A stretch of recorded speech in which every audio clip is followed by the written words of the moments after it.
Cinema Recall is available everywhere you find great podcasts. The hell was that? It's our voice promo guy. Follow them on Facebook and Instagram under Cinema Recall Podcast and on Twitter at Cinema_Recall. Vern, can we afford to have a voiceover guy? We can't afford not to. He used to be a voice guy for movie trailers, but now he just follows me around and gives me movie trailer narration. That's really sad. What? Now we're giving him purpose in life. He now has a reason to go on.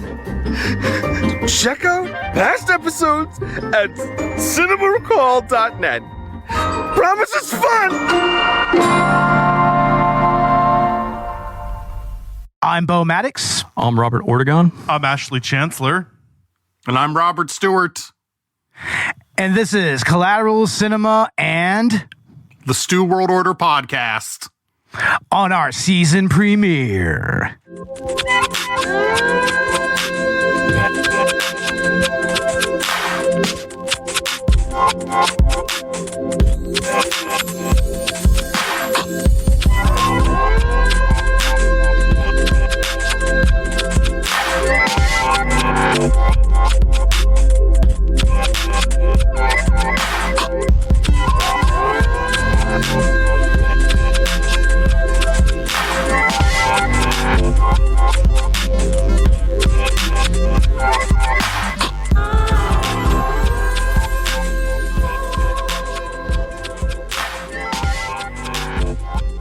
Welcome to the Season 8 premiere of Collateral Cinema, the only movie podcast that matters, where we focus on good movies, bad movies, and everything else in between in the world of cinema.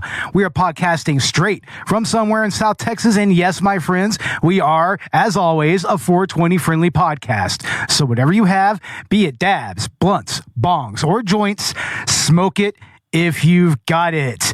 And not only is this the season premiere, but as usual, it's spooky season. Yeah, that's right. The Halloween season is here finally, and that's when we usually kick off our seasons. So, yeah, it feels great to be back, everybody. Hell yeah. Glad to be back. Yes, yeah. Definitely. Awesome. I just had a birthday, so I'm feeling pretty good, too. Woo, happy birthday, brother. Happy birthday. Hell yeah. And we just heard right there is for the second year in a row on our season premiere, we have Stu from the SWO World Order podcast. Once again, how are you doing, Stu? I am doing excellent. Thank you so much for having me back on. Big fan of you guys. Love your show. Love being on. So thank you so much for having me back on. I really appreciate it. Oh, for sure. Yeah. Thank you. Yeah, likewise with your show as well. Yeah, and of course we had to do it big this year, you know, when it came to our first spooky season episode and our season premieres. So we had to go with what has become quite possibly one of the more hyped movies of the last horror generation, and that, of course, is Damien Leone's Terrifier. This came out in 2016, I believe, and from what I understand, this is not Art's first actual movie appearance. Yeah, it's not his first appearance, right? Yeah. It is not. I've never seen the Terrifier movies, but I have seen All Hallows Eve, which is the first movie in which Art appeared. So I have seen that before. Now, you know what's funny is we didn't even get around to watching that, did we? No, we didn't. we probably should have. We're usually good with shorts. We love them too. Yeah, exactly. Shorts are like our lifeblood here and everything. Oh, man. I was hoping at least one of us had watched it. Yeah. Well, we may have dropped the ball on that. I think we did. I have seen one of the scenes from it, and in that, Art actually goes a little bit further than he does in this movie. Yeah. Well, as usual, we usually start off with our first initial thoughts on the movie at hand. And since Stu is our guest, we'll go ahead and start with him. What are your first initial thoughts on this movie, Stu? My initial thoughts are it's very reminiscent of the slasher era. It borrows a lot from the stuff that made slasher movies so popular in the 70s, 80s, and 90s. There are bare breasts in it, which was a staple of slasher movies from that era. There is a lot of bad acting, which is a staple from a lot of the movies in that era. And you of course have the invincible killer who goes around slaughtering everybody, but it brings in a lot of its own twists too, which is really nice. So I enjoyed it, was my initial thoughts. I thought it was pretty entertaining for a movie I had put off watching for a while because I'd had people told me it's kind of like gross out horror. Like I was expecting something more along the lines of like the Hostel movie, something more torture porn-esque that I'm not personally a big fan of, but this is more just like typical slasher gore, which I'm fine with. I feel like definitely. It's kind of on the line there between typical slasher and torture porn, but you're right. It's not as bad as some of the shit that's out there. Yeah. Ash, what are your initial thoughts? Oh, man. I had a great time with this. I mean, obviously, people have been talking about Art the Clown as possibly the next horror icon. So I've been kind of wanting to check what all the fuss was about for some time. And I've yet to watch the other movie, Terrifier 2, yet. And I know Terrifier 3 is coming out very soon. But for what it's worth, I mean, this is... I think runs at just about 80 minutes. It's just 80 minutes of Art the Clown just fucking around and finding out, like, pretty much, yeah. People fucking around and finding out, I guess, in regards to Art the Clown. But it is just like it's going from scene to scene of him just butchering these people, and I'm sure we'll get into the kills later. Oh, certainly, yes, definitely. And Robert, what are your initial thoughts here? When I first put it on, I didn't know what we were getting. Actually, I thought we were just gonna get another, freaking slasher movie, but. The more I watched it, the more I did get into it to where it felt like, you were watching a little bit of every horror genre, kind of like Saw and Hostel and what else? I don't know. I think it's a newer take it's a better take off of the It Clown, really. Yeah. But, And, I don't know. I couldn't believe what I was seeing with some of these scenes, really. Like, I thought some of it was better than Hostel, to tell you the truth. Yeah. As far as, like, just the campiness and the gore and everything, it does kind of have that same feel as Hostel. Hostel is pretty fucked up. They don't stop with that. But, I don't know, man. Freaking using a little bit of every tool as your weapon, that's pretty genius, too. And then... the ending, I wasn't really... too proud of, really. Yeah, the ending is a little too reminiscent of other slashers, more or less. See, when he got up from that body bag, I thought that was like Halloween Resurrection all over again. Yeah, exactly. You know what I mean? Right. I was like, no. Or which Friday the 13th was it where he was in the morgue? He starts off in the morgue. That's the final chapter. Final chapter. Yeah. So that's a pretty common slasher trope. I thought what was interesting though is that the way they played it for most of the movie is you're really not sure whether he's just a dude or if there's any sort of supernatural element to him.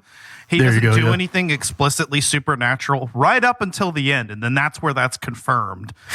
Yeah, but from what I understand, I think that the supernatural elements of his character were established in some of these earlier movies that he appeared in. Right. First was in 2008, he was in a movie called The Ninth Circle. I guess that was the first real short that had Art the Clown as a full-fledged character, and then Leone went ahead and did the first proper short version of Terrifier, and that was where he started to kind of refine the character a little better, and then eventually he did All Hallows Eve, which was an anthology movie from what I understand and everything. Yes, it was. Once again, we didn't watch it. God damn it. But yeah, this movie was Leone's official directorial debut, and also the official debut of Art the Clown as a full-fledged character, and that's really part of the reason why Leone made this movie, was really to kind of finally fully flesh out Art the Clown as an entity, you know, There you go. and also kind of as an icon. Honestly, Yeah. it's pretty badass. I mean, I'll take it over all these remakes any day, you know? I know, right? In a lot of ways, this movie is a proof of concept. There you go. It's essentially showing you what Art the Clown is capable of and what we can do with this character. One of the common criticisms of the movie is that there isn't really much plot. You know, you kind of just have the characters thrown into the situation, and Art fucks him up. I mean, that's basically it. That's what happens. I mean, there's kind of a cool little plot twist with the, you know, who the actual final girl is. You think it's Tara in the beginning, and then it ends up being her sister, and then there's a whole reveal at the end about her sister being the girl from the beginning. So there are some pretty cool plot reveals, but it's very bare bones. You know, you don't get a lot of time to develop these characters. Again, it's only 80 minutes, but I feel like it achieves exactly what it sets out to do, and that is, you know, showcasing this character and what he's all about. Yeah, that's pretty standard for, again, going back to the 70s, 80s, 90s slashers with your Jason movies and your Michael Myers and your Freddys. They didn't have a lot of plot. They didn't have a lot of big major story going on. It was pretty much like, here's a group of people, our antagonist is going to kill them, and you're going to watch and enjoy it, okay? Oh, yeah. And that's what this movie's drawing from, and there's no problem with that. I love those movies. That's especially true with Friday the 13th. I mean, that is literally like, here's a new group of people for Jason to kill every movie. So it is cool how it does continue like some of the old traditions and tropes of the slasher genre and everything. But Art himself kind of embodies characteristics of different types of killers, because you usually have the silent killer type, who's kind of just this hulking figure that never says anything, and then the ones that are very charismatic, and Art manages to kind of toe the line by just being expressive, but never speaking a word. Well, that really kind of goes down to David Howard Thornton, who is not the original actor who portrayed Art in the other movies. That was Mike Giannelli, but he retired from acting, I think, because he was just done with taking major film roles at the time. I guess he had just it just finally run its course with him and everything. But yeah, I mean, David Howard Thornton, he actually solidified his role in this movie during the audition when during a kill scene, he pretty much acted out a kill scene like completely in mime, like with no other actors. And that's because David Howard Thornton actually has experience in mimery. Yeah, that's a whole thing. Yeah. So he actually knows the basics of how to be an effective mime, and that's what I think. That's another thing that makes Art interesting as a character, is that technically he's different from a killer clown. He's a killer mime, and we just haven't really seen that yet. Yeah, he's a great fucking character. I mean, if this is meant to be our introduction to, you know, what he's about, it does an excellent job of doing that. And again, David Howard Thornton's expressions really just sells the whole thing. And also the fact that he's just unpredictable. You literally never know what he's going to do next, you know? Yeah. I liked I like his bag of tricks that he has.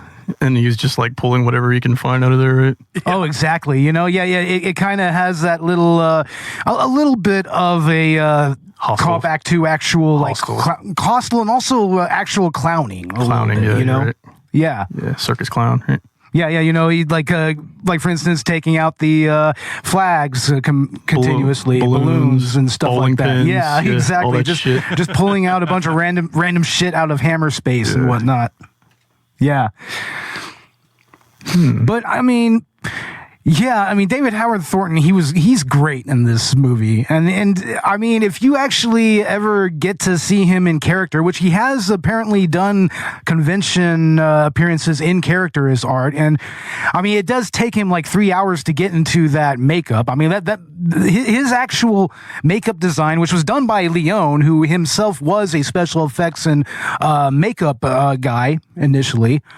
Yeah, and that shows. Yeah. I mean, yeah, it takes him about 3 hours to get into that makeup, but even so, it's really impressive about how the actual design of Art's face. Like, I mean, it looks evil, but I mean, it's also kind of inviting in a weird way. Like whenever he's full on in character and he's like just kind of doing all his little gestures and everything, smiling, everything. It's like you kind of can't help but like the guy a little bit, even though more than likely he's going to hack you to fucking pieces. When he's got that I was scalpel actually in going his to say, hand. as long as he's not smiling, because then he's got Yeah. the terrible teeth. Oh, there you go. Yeah. He's a lot more inviting when he's not smiling. Yeah. He's got just that rotten, disgusting, like, I mean, just rotted out teeth. Gross. But also, he seems to have a thing with ruining bathrooms as well. I think that's something that actually goes back to some of the short films, is that he likes to be a little scatological. Yeah, that part was weird to me. And then that's kind of like the first thing that he does in the movie before he even starts killing anyone. You know, you find out that he smeared his shit all over the walls, and I was like, okay. That's gross. It's like a total that's dick move. less serial. That's less serial killer and more just shithead customer. Yeah. Oh, exactly. Exactly. Yes, definitely. But you know, yeah, like I said, with Art, like you just never really know what he's going to do next. I mean, I noticed at one point when he perceives Tara as an actual threat, he stops toying with her. He just fucking pulls out a gun and shoots her.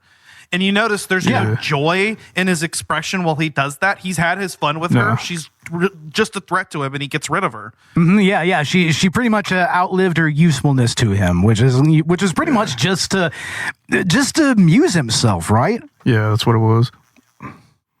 And that was the biggest twist for me in this whole movie is, again, you're talking about all these slashers and where this movie has drawn its inspiration from and where it's drawn all these horror inspiration movies from.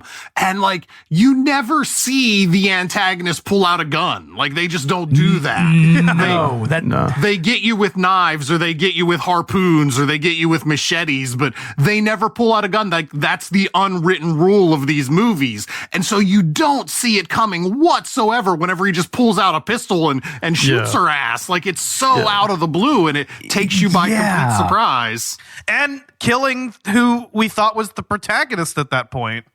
Exactly. And typically, I mean, especially in most academic circles, it's pointed out that slasher killers usually use phallic penetrative weapons. But this is like the first time we see them use a phallic, projectile weapon. You know what's funny too? A gun is a last resort. Absolutely. And he pulled it out like a last resort too. Yeah, right? exactly. That, right? He still uses it as a last resort. He could have killed them any time though, right? No, yeah, he could have just blasted them in the head, but no, he does fucked up shit like hacking a woman into with a hacksaw upside down, bisecting her. It's like Vagina to head. We may as well go ahead and get into the kills of this movie, because, I mean, that is pretty much like the bread and butter of these movies, is that, this is like kind of a throwback not only to slasher movies, but also to some of the more gratuitous torture porn of the 2000s, Yeah. In many ways, this does kind of feel like a movie from the 2000s a little bit. It does. To me. It's got that, I said, Hostel 1 and 2 feeling, right? Like even in the way that it's shot and actually lit. It's like even the lighting, it kind of has that washed out, that colorful yet washed out feel that a lot of 2000s horror movies had. Yeah. Hell yeah. You know, now especially the cheap. Here's what it kind of looks like to me. It kind of looks like a slightly more expensive Full Moon Features production. There you go. That's what it kind of feels like to me.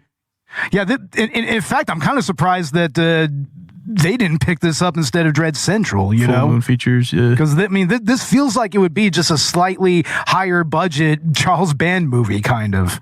You know, just without the little doll creatures. Oh, yeah. You know, that he's wont to do. But yeah, that hacksaw scene. Now, like we've seen something similar to that in Bone Tomahawk. You know, there was a kind of a similar kill in that movie. Okay. Yeah. Yeah, it's as Craig Zoller's film. It's like, and that's the first time that we see that concept of being bisected with a saw from the crotch down, you know. But this right here, I would say, is much more definitive and much more in your face about it, and it kind of really blends into the campiness of the movie, I feel. Yeah. I mean, and you watch the entire thing happen. I mean, you see the saw go down. And everything. I mean, the effects are visceral. I mean, they're very in your face about it. You almost want to look away because it's just like, oh. Yeah, exactly. You know, and also, I mean, there's just the whole, you know, having a naked girl hung upside down. You know, I mean, that's like Stu said earlier about, you know, it's kind of a classic standard for slasher movies to have boobs, you know, and this was an interesting way to have that, sort of, you know. Yeah, it is not a sexy scene at all. It's not sexy at all. There are boobs, but terrible things are about to happen. So it is not a titillating scene whatsoever. No, not at all. Nope. So that's the kill of the movie. That's the one that everyone talks about, right? And I had heard about. It's arguably the centerpiece of the movie. Yeah, and Tara's forced to watch this happen too. I mean, that's part of the torture of it. He's not only doing, you know, to her friend, but he's doing it to her by forcing her to watch. Mm-hmm. And he's still just smiling at her and just having a blast while doing it. Almost like Clockwork Orange. Yeah. I know, right? Where he's got his eyes open, forced to watch, right? Mm-hmm, exactly. Yeah, it's kind of got that feel to it. But I mean, and before that, we had the kill in the pizza shop. You know, first we have that jack-o'-lantern with the decapitated head. Oh, bro, you know what that reminded me of? What was that? The 2018 Halloween. Yeah, when he did that to the cop. Yeah, you're right. He did do that to the cop. He made it to a jack-o'-lantern. Jack-o'-lantern, bro. Yeah. Although I would say that the fire effects on this one was not really that good. I can't tell if the fire was real or added in post. Yeah. I think Michael put a candle in his mouth, right? Yeah, something. Straight up. I knew I'd seen that before. The human jack-o'-lantern. I was like, I've seen that in a movie before, but I couldn't remember. You're right. It was Halloween. Yeah, I couldn't have placed it either. I want to say maybe it was even in Trick or Treat. Oh, you're right. It was in Trick or Treat. Yeah, I want to say it was in Trick or Treat as well, right? I was thinking Trick or Treat, actually. Wasn't there something in Trick or Treat that was like that? I thought that. He carved their faces with the lollipop, though, right? Something like that. I don't quite remember. It's like, damn it, we just did that last season. Yeah. How are we forgetting this shit? God damn it. I don't remember that happening in Trick or Treat, but it could have. I don't remember it, and I've seen Trick or Treat a couple times, but it's one of those things where, like, I'll have seen it and just have completely forgotten it. So it's entirely possible. Was it when that pumpkin guy takes his mask off, then his face looks like it's carved? Something like that. Yeah, he looks like he has a pumpkin. His face is like something a pumpkin. Like His face is like a pumpkin. Yeah, but then just the way that he we see that first kill of the pizza employee. That what insult to injury. He had to clean up Art's shit, and then he gets stabbed and killed by him. Like, goddamn. And this is after bitching at his boss, being like, "Hey, this ain't sanitary. You got the cook cleaning this shit up." Which, if you've worked in restaurants, that happens a lot. Yeah, it's like, oh yeah. I've had to clean up some shit bathrooms in the both retail and restaurants. It's not fun. No. Yeah, but But yeah, he chops that dude's hand off, and then he just goes to town on him, and it really just kind of shows that, I mean, there's still a good little level of like straight just vile hatred to the way that that Art kills his victims and everything. You know, that was Halloween too, right? Those girls were coming back from a party. Yeah, it was Halloween. They were coming back. They were drunk. So Art can just blend in with nobody question on Halloween, right? Oh no, he can absolutely blend in. Just blend in. Everybody's just gonna think he's just a guy in a costume. In Terrifier 3, he's going to be showing up at Christmas, so... Yeah, I saw that's that. right. Wearing a Santa suit. A Christmas slasher, hell yeah. He's going to steal Christmas. Now I like need to know if Terrifier 2 is about Thanksgiving. We need more Thanksgiving horror movies. That Thanksgiving movie that came out recently. Yeah, I mean, there was Eli Roth Thanksgiving that came out last year. Is Art going to steal Christmas like the Grinch? I think he is. What if he ends up killing the Grinch? It'd be funny. Or what if it's like ends up being like a collab with what's that one Grinch horror movie? It's called the Mean One or whatever. Oh yeah. Oh, I've heard of that. Okay, yeah. Wouldn't that be crazy? Santa Art versus the Mean One. That's hilarious. Oh my God, man! Literally stealing a holiday because it's supposed to be. Yeah, he's like Jack Skellington stealing a holiday. Right? Yeah, exactly. Right. And how about that kill of the second, like the second exterminator? Like he gets straight up stabbed through the top of the head, and then Art uses that to hold his head up, and he just slowly slices his head off. Like that was actually pretty well done. Dude, that was a full blown decapitation we saw. Yeah. It was, man, and a very well done decapitation, I might add.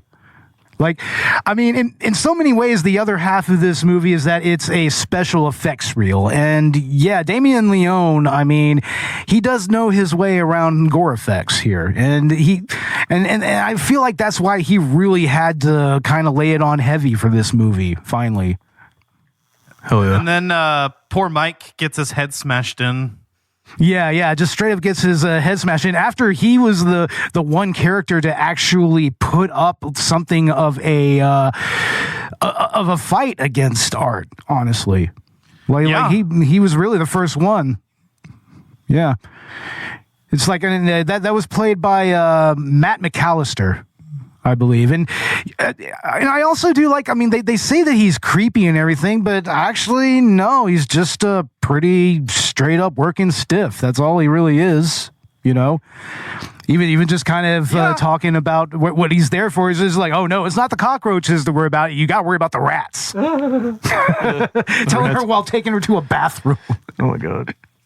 Should just piss behind the car. Oh, my wife was so mad at that scene. When that girl just goes up to that strange apartment building and the guy lets her in to go use the decrepit bathroom, my wife was like, no woman on the planet is doing this. It doesn't matter if they're drunk. It doesn't matter if it's Halloween. She says, no woman on earth is doing this. I believe that 100%.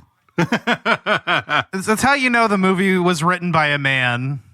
Exactly, dude. It's like, most women would do what us guys would do. Go find a place to cop a squat or, take a piss, Country girls do it all the time. Exactly. That's preferable to going into the creepy building. Way preferable. Yeah, fuck all that. Yeah. Just go off in the in the alleyway or something. It's like, I mean, that's what us dudes would do. I mean, I know I'm a dude, and it's easy for me to say that, but it's like, it's night. Nobody's going to see you. Just find a little dark corner, pop a squat. You'd be surprised how many women are fine with that. Yeah, honestly. Yeah. But it's yeah. also kind of illegal to pee in the street too. It is, but that's only if they catch you. Exactly. I mean, there's nobody around. Honestly, if nobody around, go for it. Yeah. I mean, that is one of the advantages of being out in the countryside. But anywho. Yeah, those are city laws too. But yeah, I mean, Matt the Exterminator, he is like the coolest guy, and he actually survives the first initial assault from Art. Like he's just kind of bashed in the head at first, and he just kind of goes down and is knocked out. Like it's kind of surprising that Art just kind of left him there. hit him with a hammer, right? Yeah, it was just a quick little blunt knock with a hammer. Yeah. But I mean, also he actually comes to Tara's defense. Yeah. You know, and puts up a little bit of a fight, but yeah, his head gets smashed in. You know, like there's even a scene earlier where when Tara first encounters Art, where she goes to the hallway. He's at the end of the hallway and he's getting his exterminator equipment set up, and he has AirPods on, and he can't hear her getting grabbed by Art. Yeah, and she gets sedated. So honestly, I mean, he's like the one cool guy in this movie. It's like Matt, you did your best, buddy. You did your best. It's like, I mean, you weren't nearly as creepy as they thought you were. It was Mike. Yeah, you're not nearly as creepy as the girls thought you were. It's like you were actually a cool dude. It's like, so hell yeah. Too bad he got his head stomped in. He tried to do the right thing. He tried to do the right thing, exactly. He did. That was also from... He probably did the best out of anybody in the movie. He did. I mean, Tara was pretty good too. For a protagonist, I feel like she's a little bit more intelligent than some of what I've been used to. Like some of the characters in horror movies, slasher movies, are just fucking dumbasses. So it was refreshing to have someone, at least for the first 2 acts of the movie, who was competent. Just, you know, what are you going to do against Art the Clown? Yeah, right? She frustrated me a little bit when she did the stupid trope of like stabbing him one time and then dropping her weapon and running away. Like, I hate whenever they do that. But that was exactly what I was going to say. Everybody does that, though. Everybody does. You're right. You're right. That doesn't make it any better. But you know, you're what right. did they do? I already know, like, if I were in that situation, I would make sure they were fucking dead. And you know what? It would be a hate kill. It would be like, I'd be fucking angry. Overkill. I always thought if I was in the situation of these people in these movies, go for the kneecaps, man. Because even if they're immortal, if they can't walk, you're right. Sure. Just cut those kneecaps right out. Oof. Right, Robert? What would you do in that situation, Robert? I would have stabbed him a few times, not just once, and then ran, because I know he's going to get up and come after me. It's a psycho killer, right? Yeah, but then again, he also has a goddamn gun on him. He's got a gun. He could have used it at any time. He seriously could have. Yeah. But the thing is, you probably need to decapitate this guy, right, too? Yeah, I mean, since we don't know that he's supernatural till the end of the movie, it's like, for all you know, just decapitating him would probably dispatch him for good. I think it works with vampires, right? Just go ahead and fucking behead this motherfucker. Right. It's not just the heart, just cut the fucking head off, right? No, you got to cut the head off and stab the heart, if I remember correctly. Just assume anybody who's ever attacking you is a vampire. Yeah, you may as well. Well, and there you go. You go into your superheroes, and usually for characters with regenerative healing factors, you going for the head is the surefire way to stop them. So I'd say that, you know, if you're ever in a situation, just fucking decapitate him if you get the chance to. There's very, very few ways to come back from that. Exactly. You know, it kind of makes you wonder why they didn't initially try that with Michael Myers. Oh, they did. Halloween H2, but it was the wrong guy, right? Oh, that's right. Yeah. It was the paramedic, right? Yeah, it was the paramedic. But that got us believing that it was actually Michael. Oh, my God. No, I forgot about that. That trailer that sold it. Oh, no. Yeah, but hey, we got Busta Rhymes kicking ass out of that movie. Yeah. So, I mean, I think, you know, the first half of that movie feels like a completely different movie. I don't know. We'll talk about that movie eventually, I'm sure. You're right. Yeah. Decapitations, and what else does this movie have as far as gore is concerned? Yeah, he scalped that one lady. Yeah, that's right. Let's talk. I was going to say it has Art skinning that one lady. Yeah. Oh my God, that was hardcore. Honestly, you know, she de-breasted her and scalped her. The brains were sticking out like Silence of the Lambs. Exactly. And what's kind of sad about that is that scene after he takes her baby, because she's pretty much like gone completely daffy. Like she has a little baby doll that she carries around and is pretty much treats as an actual living baby and everything. And Art ends up taking the baby away and goes into the basement and is basically cradling it. And she tries to like give him some motherly love. But, well... That's not what Art needs. No, it's not. Yeah, I knew that wasn't going to work. I mean, this dude is just pure evil and clearly hates humanity. Clearly. But she's just like, is there kindness in you? It's like, I don't know. It's like, do you think that the decrepit-looking clown with rotten teeth and blood all over him has kindness in him? I mean, well, like you said, she's not right in the head. No, she's off. Ooh, yeah, she's not there. Yeah, she's off in the head a little bit, But I mean, I do like.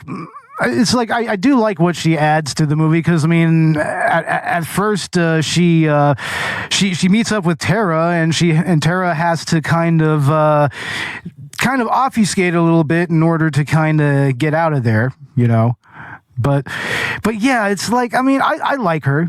It's too bad that she was mutilated the way she did, but it did give us that awesome imagery of Art with her scalp on and then with her chest and everything. It's just like, oh wow. Yeah. I mean, it's like, we've seen similar stuff to that in other movies, but. Or at least in anime, I think. Or actual serial killers. At least I'm pretty sure I've seen something like that in anime.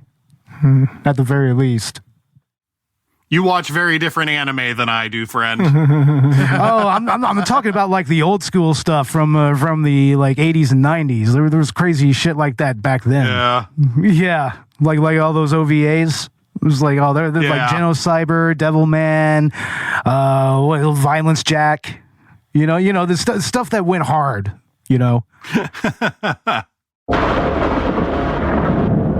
What if that guy did this to your car? What guy? The clown? You really think someone slashed my tires? Well, he knows this is your car. He saw us getting into it earlier. Hey, handsome! Cut it out.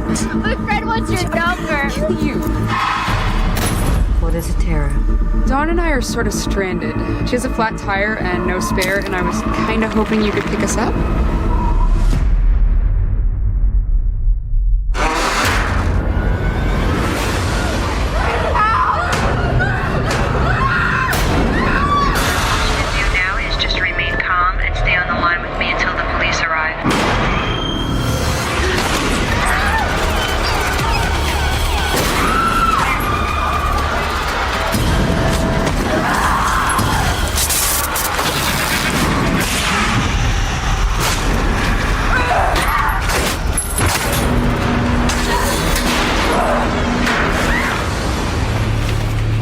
Is wrong with you? What, did you think he was gonna hack me up into little pieces or something?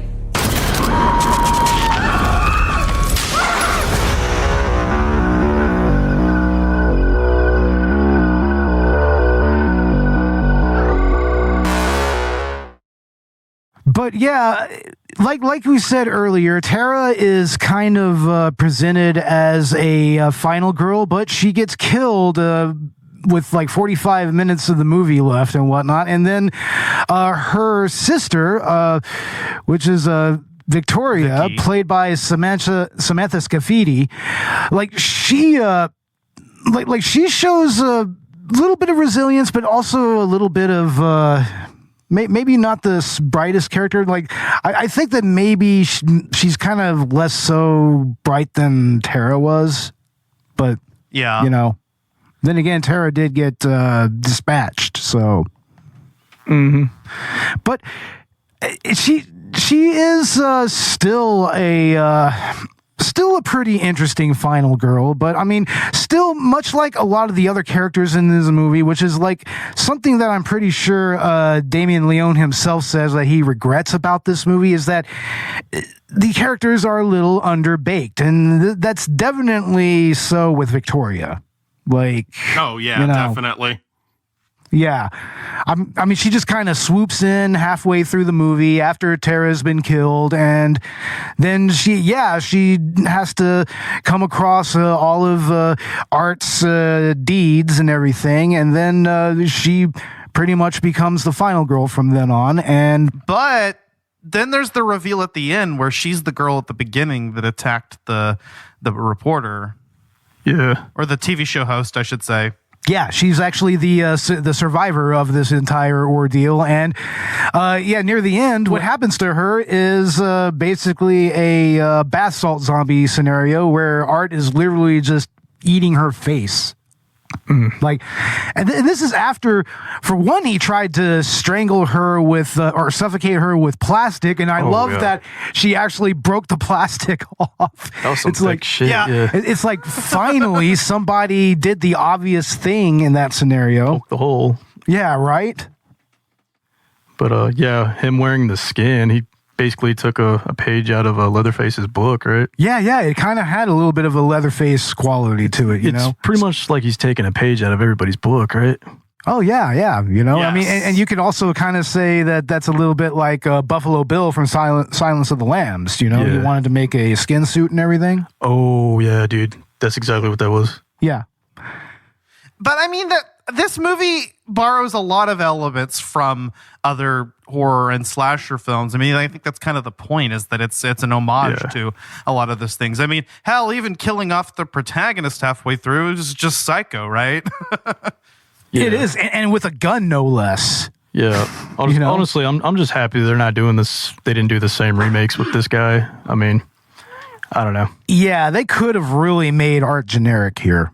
You know, but I think it's a combination of, for one, David Howard Thornton's performance, and also just how balls to the wall Leone goes with the gore in this movie. You know, and what he actually has Art do here. And he gets on the tricycle too, right? Like Saw. Oh yeah, you even get a little bit of a Saw tricycle here, like the little mini trike. He's going in a circle with it. I'm like, oh my god, dude. It's like, oh my god. It's like, I mean, you kind of knew that since him being, you know, kind of tangentially related to clowning, he was going to do that. Yeah, it's like you can't hate him, dude. It was freaking comical too. It was, and that's another great thing about this movie and about Art, is that it's hilarious. Honestly, Art can be genuinely funny in his own right. If you just watch his miming and watch his mannerisms, he's actually kind of funny. No, he is. What's funny is, just in the time since this movie has come out, I've already seen other movies where they're clearly already ripping off Art. Like, there was a movie that came out on Shudder, I think, this year called Jester. And it's about a guy who's wearing a clown mask, but it's still like he's wearing a clown disguise. He doesn't talk. He very emphatically does all his actions and everything. And he does like clown-like mannerisms, like he has a stupid card trick that he makes his one victim do. So like already just in the time since the Terrifier movies have come out, other movies are already ripping off Art because of how iconic he's becoming. Oh man. Exactly. You can even argue that like you know, the Winnie the Pooh Blood and Honey movies, you can argue that kind of the tone of that movie is kind of borrows a lot from Terrifier, you know? Like, okay. Like, or even that recent Mickey Mouse slasher kind of has a similar vibe to it, you know? Except maybe not as, like, graphic, you know? So, yeah, I can totally see what you mean there. Yeah, I mean, this movie did come out in 2016, and, you know, I mean, Art has been kind of, you know, growing for the better part of 3 short films before that. So, yeah, I mean, it does make sense that this would have an influence on the next generation of horror filmmakers, you know? Oh, yeah. I mean, hell, Terrifier 2 itself just came out, like, what, last year or a couple of years ago in itself? Shit. So I mean, yeah, I mean, Terrifier 2 is 2022, Yeah. 2022. Yeah. So 2 years ago. And I think this film didn't actually get an actual release until 2018. I think the 2016 date it was just its premiere at a film festival. Yeah. It took it a little while to actually get a distribution deal, and I think that was also after another Indiegogo campaign to kind of raise funds for that, for like actual physical release. So this is a quintessential indie movie too. Like, I mean, I think the budget for this movie was somewhere between $35,000 to $55,000. Wow. Here. Yeah, it was not made for much at all, really. And it looks good for it. Yeah, it does. And it did actually make a little bit of a profit in its box office. It made about $416,000. So I mean, yeah, it was a very profitable movie, and I can see how now, I mean, especially as iconic as art is, that he would have an influence on newer horror movies coming out. So yeah. But I mean, there's also some other interesting things that happened during this movie. Like, for instance, that ambulance that went by Dawn in the car very briefly, that apparently was real. That was fortuitous. That was an actual ambulance going to a call.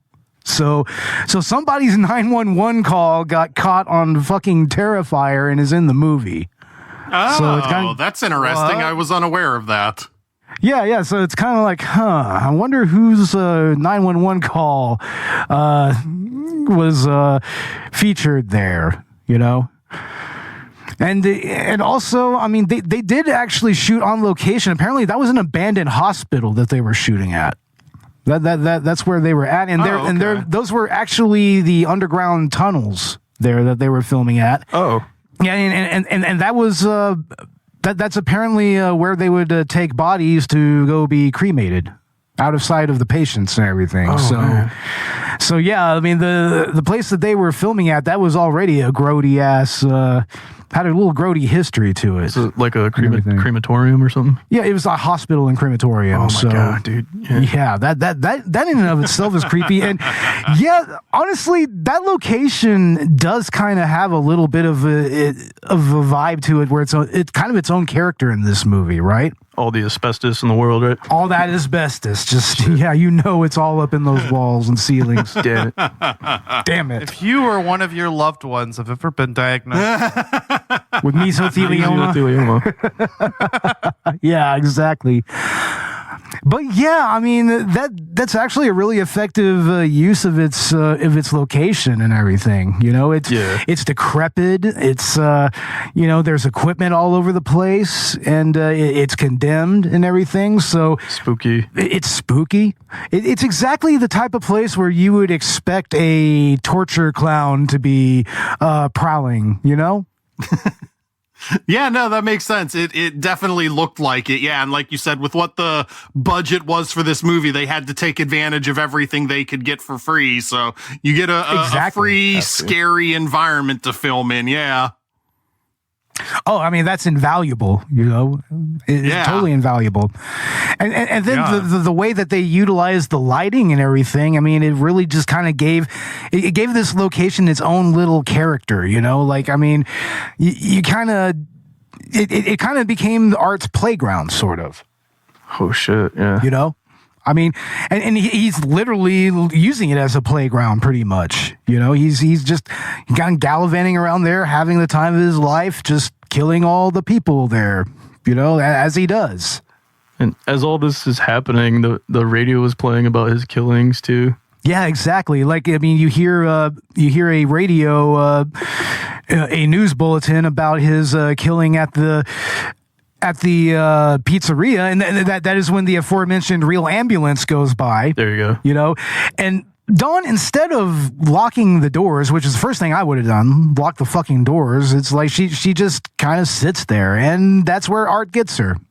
Which is, I actually like that scene. That's really effective, where it's kind of classic, but also really effective because it's art. He just sits right next to her, and then he just gives that smile, just shows those teeth, and then it takes a second for that to register with her, and then she's like, ah, Yeah, it's like that's actually kind of a cool little scene right there because it's art that sells it. Classic. Yeah, totally classic. But also a very dumb thing for Dawn to have done. But there's lots of dumb things that they did here. Like for one, leaving their car unattended anyways. Mm-hmm. Because they had to go sober up at a pizza place. Antagonizing the fucking creepy clown guy. Yeah, that was not a good idea. Oh, yeah, that was kind of bad. And then she takes a selfie with them, and then... Yeah. Did you notice how that little analogy there? Like, she took the selfie of Art first, and then after she's hacked in half, he takes a selfie of her. Reverse her phone. Yeah, I love that part. Yeah. That was fucking great. It goes back to what you're saying about how Art is funny sometimes while he's being terrifying, while he's being cruel. Like this movie definitely jumps around with that. Well, he kind of is a little bit of a trickster god here, right? Yeah. He plays a little bit of a trickster. I mean, it's like it kind of makes me wonder if this is in the same universe as Trick or Treat, where Sam is kind of an analogous Halloween spirit, but Art is just a little more gratuitous about it. Almost feels like Halloween. Yeah, you're right. Yeah. Or the or the trick or treat. Sorry. Which interestingly enough, the only jack-o'-lantern we see in this movie is not real. It was actually put in post. It was CGI of all things. That's the jack-o'-lantern at the pizza place. It's hard to get pumpkins in the city. I guess so. I don't know. I guess they didn't. Even though the story takes place on Halloween, I guess it didn't really occur to Damien or anything to get any Halloween decorations. Yeah, which is odd. I was actually wondering that through the movie. Whether this was definitively Halloween or not, because the girls are barely in any kind of costume. And I was there's no Halloween decorations or anything. So I was perplexed as to whether this was actually supposed to be Halloween or not. Yeah, I know. I mean, you don't even see any trick-or-treaters out. You would have thought they could have hired a couple of kids to be extras as trick-or-treating kids in a Halloween movie. I mean, get your own kids. Well, if you have to. I think it's meant to be very late after all the trick-or-treaters are gone. The party is over. Oh yeah, you are right. Oh yeah. Yeah. So yeah, it makes sense. They're like leaving a party. I guess after the Halloween party. Yeah. Right? Yeah, but we don't even get any indication of where this party might be at. They're just kind of we just kind of first see Dawn and Tara just kind of walking down the street. You know? Like we just kind of pan to them and they're just kind of there. They were just leaving a party, like trying to sober up. Yeah. And once again, I mean, that's a testament to how kind of underbaked the script is, which is like that's kind of a consistent criticism of this movie is that, and once again, Damien Leone himself has he himself has said as much. He was just like, man, I wish that I could have developed these characters a little bit. And I have a feeling that that's why the second movie is almost 2.5 hours long, because this time around, it's pretty much just a lore dump. Okay. You know? So. Which, I mean, I'm glad to hear that there's going to be any sort of lore dump. I mean, I've heard that it doesn't really answer all of the questions, but at least, the second movie does like attempt to start to delve into the lore and the background, and you find a little bit out about this character, because that's what I'm looking for, right? Like now I've seen him in action. Like I want to know like more about Art the Clown, and we know that he's supernatural right now. So I'm actually kind of stoked to see, where the sequels take this character. Hell yeah. From what I understand, the second movie gets kind of epic, especially with the lead, the girl that they chose for their final girl, Lauren Lavera, who by the way is really, really cool on social media. Follow her; she's totally awesome. And in that movie, at least, it looks like the cast had a lot of fun with it. So I don't know. I mean, like we said, that's going to be our director's cut Halloween special. So we'll be getting to that movie here very soon, actually. So yeah. Hell yeah. And then Terrifier 3 and Christmas. And Terrifier 3. Oh, yeah. Terrifier 3, the Santa Stalker. We're getting another one of those. What do you think, Robert? It's going to be like Jingle All the Way or something. Jingle All the Way. Oh, my God. Can you imagine? Be funny. It's about Turbo Man. Art dresses up as Turbo Man. Sinbad, Right. Schwarzenegger. Schwarzenegger, all that. Yeah, right. But no, maybe like Harold and Kumar's Christmas, right? Where you just get stoned all the time, right? Oh, no. But yeah, I guess we can go ahead and start getting into our final thoughts about Terrifier. We started our initial thoughts with Stu, so let's go ahead and start with him again. What are your final thoughts on this? So this is pretty good. This is a really worthwhile addition into the whole slasher genre thing. I like that they've created a new iconic slasher villain because it feels like it's been a while since we've gotten one of those. I mean, geez, you've got like the Saw killer in Saw, and you've got kind of Victor Crowley from the Hatchet movies, but I mean, he never really caught on that much. So he really needed somebody like Art to be the new modern slasher guy. And yeah, you know, I enjoyed this. It's a little gross and off-putting in parts. Like I could have done without the scene where the guy has to go in and clean up the shit off the walls. Yeah. But aside from that, everything here's pretty entertaining and, you know, worthy of the tradition, the long and storied slasher tradition. Absolutely. Hell yeah. Robert, final thoughts, brother. Final thoughts. Yeah, it's a great movie, man. I just can't believe the budget and the gross on this thing. It's pretty amazing. Oh yeah. Didn't take a lot, really, but yeah, it looks like they used most of the budget on the practical effects, right? Like It kind of does, right? like trying to outdo Tom Savini or something. I know. I think Tom Savini is actually going to be in the third movie. Oh, really? Okay. Hell yeah. So yeah, I think he's going to at least do a cameo or something. I've heard fuck something to that degree. I heard that too. Maybe some practical effects and some acting, right? Yeah, that would be cool. Like you did in From Dusk Till Dawn, right? Yeah. Ooh, yeah. Hell yeah. But yeah, I actually want to watch this again, and I need to find the second one so I can watch that one too. But I think the second one is on Prime. Is it on Prime? Yeah. Okay, I'm gonna look into that. But no, man, this is very entertaining, and when I first put it on, I didn't know what I was gonna get. So yeah, it kind of kept me off on the edge of my seat. Oh yeah. And I think like you guys said, I think it's about time we had a new face of the horror genre too. It's like I told you, right, Robert? This is the future of horror. The future. Yeah. And this was in 2016. Yeah. 2018. It's like art is the future of horror. Hell yeah. Yeah. All right, Ash, what are your final thoughts? Yeah, I got to agree. This is the next generation of horror, and this very much evokes, the 80s. So it like Stu was saying earlier. So I mean, this really has everything. I mean, yeah, there's not a whole lot of plot, but there doesn't need to be. Again, it works very well as a proof of concept, and knowing that the next movie is going to be 2.5 hours long, and so they're going to have time to do more plot. I feel like those concerns are addressed, and with the director himself admitting that. So I think it works exactly for what it is.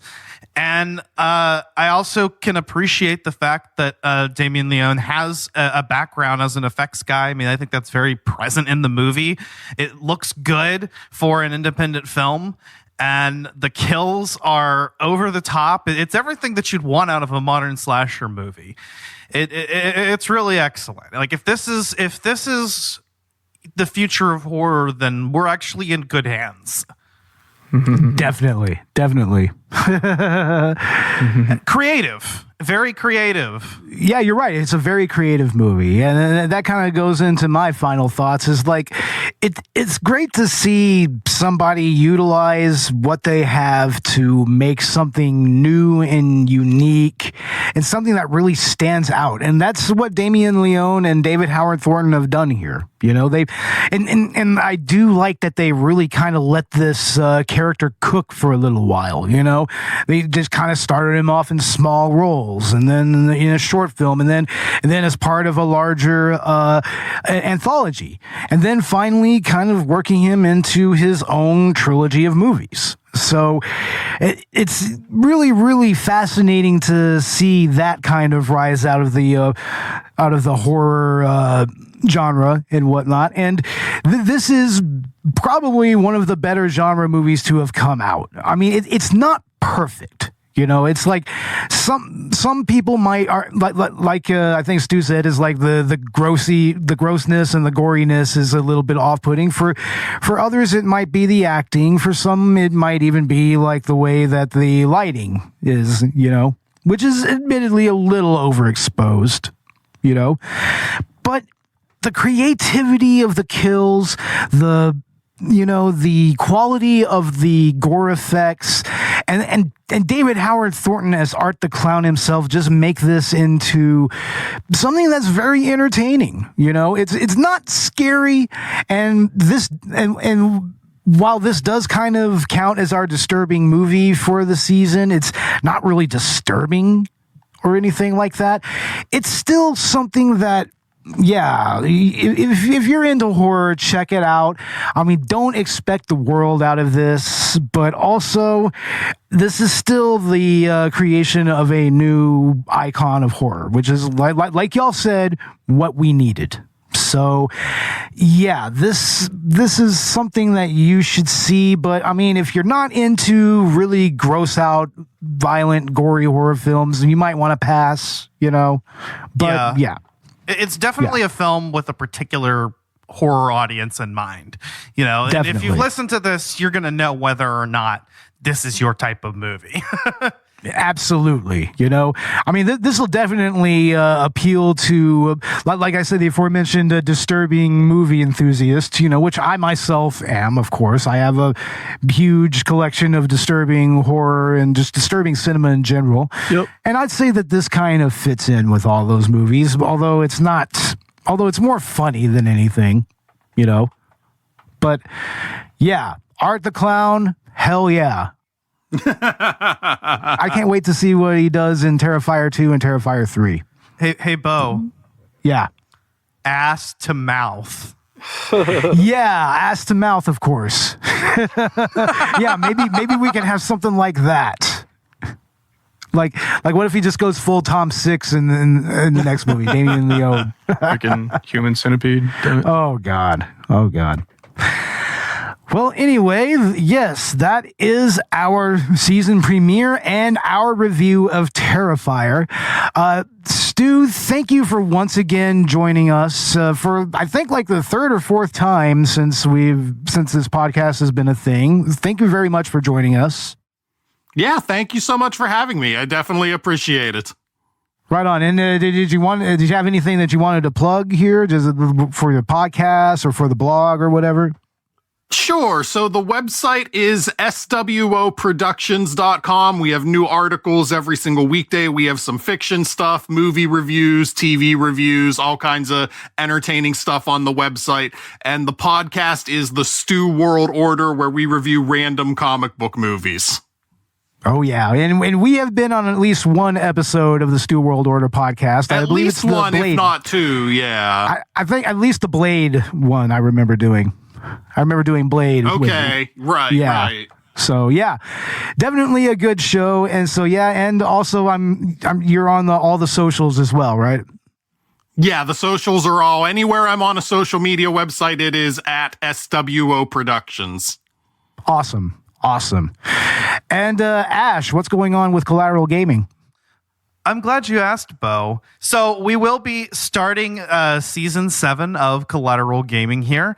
I think as of the time of recording this, we should very soon have out our season premiere on Doom 1993, and then part 2 of that episode, we're going to be getting into the 2016 Doom and kind of comparing and contrasting those two. And then we'll finally be able to get into our Spooky Month content, having been caught up. So this year we are going to be doing the Silent Hill 2 remake. So in part 1 of the review, we're going to be doing a spoiler-free game launch edition. And then in part 2, we're going to be doing the full spoiler review. And then we should have our Halloween special out on either the Callisto Protocol or Amnesia. That is still to be determined, but we should be determining that very soon here. And of course, we'll have something planned for the Halloween edition of the bonus round. So that's everything that's coming out in October. Oh, and also very, very soon, likely before we get out our premiere, we'll probably have out that episode on Ace Attorney Investigations collection. And then, of course, Zelda Echoes of Wisdom just came out. So we'll be covering that very soon as well. Excellent. So a lot of content this month. Yeah, a lot of content, right? And Robert, I mean, we still have Texas Sundown on our YouTube channel. People should still go check that out, right? Yeah, go ahead and plug that in because we released it this year too, right? Yeah. The beginning of this year, somewhere around that time. I'm still working on a concept script for Texas Sundown too. Oh yeah, I'm looking forward to working on that. Hell yeah. So yeah, we just got a lot of new audio equipment to use with the camera that you got. So, we're gonna test all the new stuff on the next film. Yeah. It's gonna be a learning experience, but you know, we're ready for it. I think. Hell yeah. Oh yeah. And Ash, we can find Collateral Gaming the same on the same social medias that you can find Collateral Cinema, right? Yep. And we both do have Patreons, of course, where you can get access to exclusive content. You can also support Collateral Media on Buy Me a Coffee, or go check out our merch store on TeePublic and get you some Collateral Media swag.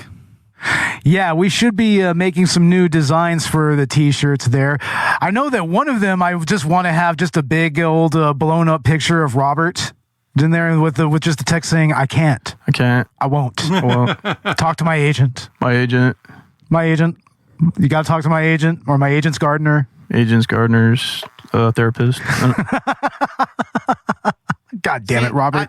And I've got an idea of one of us, like we get like a picture of us doing the objection pose. Yeah, that would be awesome, dude. We should do that. I wanted to do some Steve-O thumbs. Oh, that would be great. What tattoo it on your back? On my back or my ass or something. Oh my God, dude. Fucking stupid. That's funny. But yeah, check us out on all the socials and wherever you get your podcasts, but namely on Good Pods, where you can follow us there and you can listen to our podcast, and you can also give us a rating, a 5-star rating, which will help us climb the podcasting charts there. So yes, definitely do that.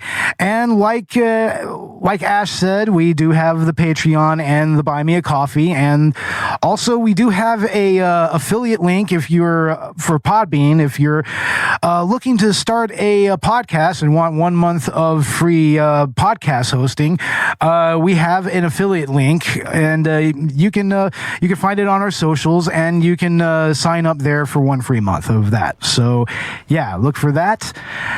And I guess that's pretty much it for our season premiere. So yeah, season 8 of Collateral Cinema is a go.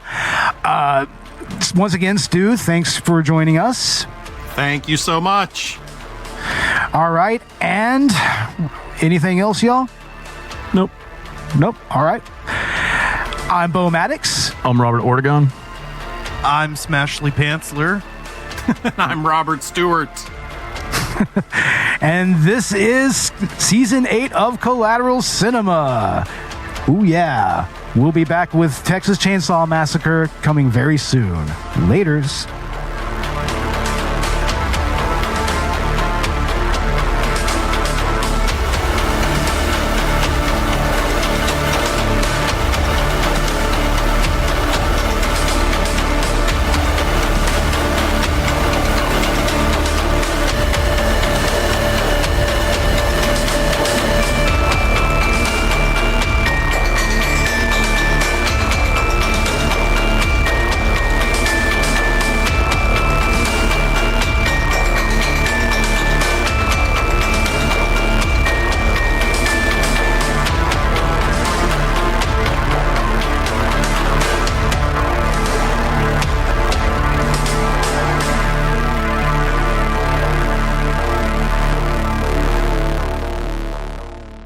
Collateral Cinema is a Collateral Media podcast. All music and movie clips are owned by the respective creators and are used for educational purposes only. please don't sue us. We're poor.